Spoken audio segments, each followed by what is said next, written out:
மனிதன் மன்னனுக்கு கட்டுப்பட்டவன், ம் மன்னன் கடவுளுக்கு கட்டுப்பட்டவன், ம் கடவுள் மந்திரத்துக்கு கட்டுப்பட்டது, ம் மந்திரம் பிராமணனுக்கு கட்டுப்பட்டது.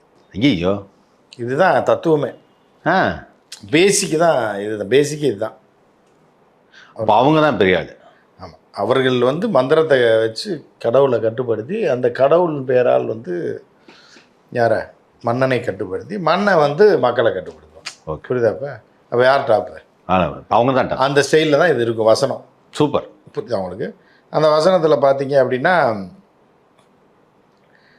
இந்த விஷயம் பூரா இருக்கும்.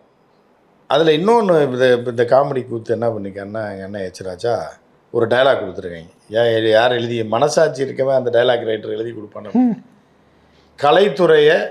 கலைத்துறைக்கு என்னைக்கு நான் ஆதரவாக இருப்பேன், ம் அந்த கலைத்துறையை காப்பாற்றுறதுக்கு நான் எப்போவுமே உங்களுக்கு உறுதுணையாக இருப்பேன்.